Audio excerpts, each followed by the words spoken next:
اور ان کے پاس سے چلے گئے اور کہنے لگے کہ ہائے افسوس یوسف پر، ہائے افسوس، اور رنج و الم میں ان کی آنکھیں سفید ہو گئیں اور ان کا دل غم سے بھر رہا تھا۔ بیٹے کہنے لگے کہ واللہ آپ تو یوسف کو اسی طرح یاد ہی کرتے رہیں گے یہاں تک کہ آپ گھل جائیں گے یا جان ہی دے دیں گے۔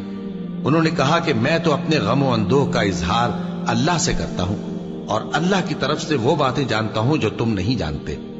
اے بیٹو، یوں کرو کہ ایک دفعہ پھر جاؤ اور یوسف اور اس کے بھائی کو تلاش کرو، اور اللہ کی رحمت سے نا امید نہ ہونا کہ اللہ کی رحمت سے تو کافر لوگ ہی نا امید ہوا کرتے ہیں۔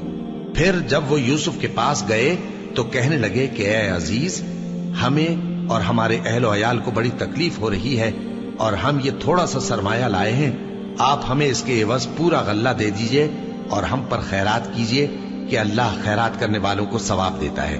یوسف نے کہا تمہیں معلوم ہے کہ جب تم نادانی میں پھنسے ہوئے تھے تو تم نے یوسف اور اس کے بھائی کے ساتھ کیا کیا تھا؟ وہ بولے کیا واقعی تم ہی یوسف ہو؟ انہوں نے کہا ہاں میں یوسف ہوں، اور بن یامین کی طرف اشارہ کر کے کہنے لگے یہ میرا بھائی ہے، اللہ نے ہم پر بڑا احسان کیا ہے۔ جو شخص اللہ سے ڈرتا اور صبر کرتا ہے تو اللہ نیکوکاروں کا اجر ضائع نہیں کرتا۔ وہ بولے اللہ کی قسم، اللہ نے تم کو ہم پر فضیلت بخشی ہے اور بے شک ہم خطاکار تھے۔ یوسف نے کہا کہ آج کے دن تم پر کوئی ملامت نہیں، اللہ تم کو معاف کرے اور وہ سب سے بڑھ کر رحم کرنے والا ہے۔ یہ میرا کرتا لے جاؤ، پھر اسے والد صاحب کے منہ پر ڈال دینا تو وہ بینا ہو جائیں گے، اور اپنے تمام اہل و عیال کو میرے پاس لے آؤ۔ اور جب قافلہ مصر سے روانہ ہوا تو ان کے والد کہنے لگے کہ اگر مجھ کو یہ نہ کہو کہ بوڑھا بہک گیا ہے تو مجھے تو یوسف کی بو آ رہی ہے۔ وہ بولے کہ واللہ آپ اسی قدیم غلطی میں مبتلا ہیں۔ مگر جب خوشخبری دینے والا آپ پہنچا تو اس نے کرتا ان کے منہ پر ڈال دیا، سو وہ بینا ہو گئے اور بیٹوں سے کہنے لگے کیا میں نے تم سے نہیں کہا تھا کہ میں اللہ کی طرف سے وہ باتیں جانتا ہوں جو تم نہیں جانتے؟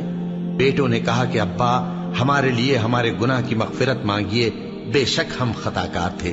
فرمایا میں اپنے پروردگار سے تمہارے لیے بخشش مانگوں گا، بے شک وہ بخشنے والا ہے، مہربان ہے۔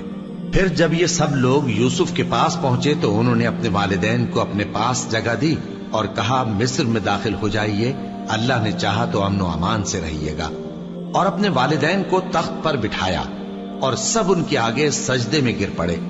اور اس وقت یوسف نے کہا ابا جان، یہ میرے اس خواب کی تعبیر ہے جو میں نے پہلے بچپن میں دیکھا تھا، میرے پروردگار نے اسے سچ کر دیا اور اس نے مجھ پر بہت سے احسان کیے ہیں کہ مجھ کو قید خانے سے نکالا، اور اس کے بعد کہ شیطان نے مجھ میں اور میرے بھائیوں میں فساد ڈال دیا تھا آپ کو گاؤں سے یہاں لایا۔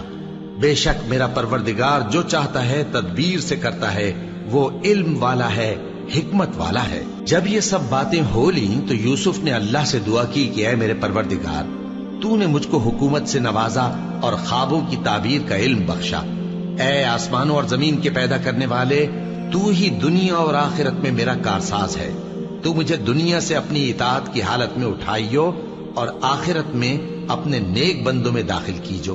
اے پیغمبر، یہ اخبار غیب میں سے ہیں جو ہم تمہاری طرف بھیجتے ہیں۔ اور جب برادران یوسف نے اپنی بات پر اتفاق کیا تھا اور وہ فریب کر رہے تھے تو تم ان کے پاس تو نہ تھے، اور بہت سے آدمی گو تم کتنی خواہش کرو ایمان لانے والے نہیں ہیں، اور تم ان سے اس خیر خواہی کا کچھ صلہ بھی تو نہیں مانگتے۔ یہ قرآن اور کچھ نہیں تمام جہانوں کے لیے نصیحت ہے، اور آسمان و زمین میں بہت سی نشانیاں ہیں جن پر سے یہ گزرتے ہیں اور ان کو نظر انداز کر دیتے ہیں، اور یہ اکثر اللہ پر ایمان نہیں رکھتے مگر اس کے ساتھ شرک بھی کرتے ہیں۔ تو کیا یہ اس بات سے بے خوف ہیں کہ ان پر اللہ کا عذاب نازل ہو کر ان کو ڈھانپ لے، یا ان پر ناگہاں قیامت آ جائے اور انہیں خبر بھی نہ ہو؟ کہہ دو میرا رستہ تو یہ ہے، میں اللہ کی طرف بلاتا ہوں سمجھ بوجھ کر، میں بھی لوگوں کو اللہ کی طرف بلاتا ہوں اور میرے پیرو بھی، اور اللہ پاک ہے اور میں شرک کرنے والوں میں سے نہیں ہوں۔ اور ہم نے تم سے پہلے بستیوں کے رہنے والوں میں سے مرد ہی بھیجے تھے جن کی طرف ہم وہی بھیجتے تھے۔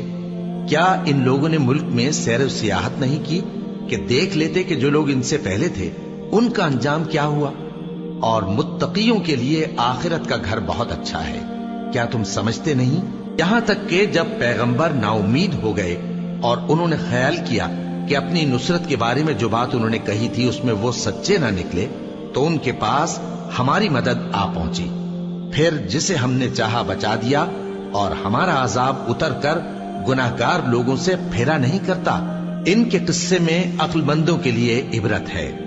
یہ قرآن ایسی بات نہیں ہے جو اپنے دل سے بنائی گئی ہو، بلکہ جو کتابیں اس سے پہلے نازل ہوئی ہیں ان کی تصدیق کرنے والا ہے اور ہر چیز کی تفصیل کرنے والا، اور مومنوں کے لیے ہدایت اور رحمت ہے۔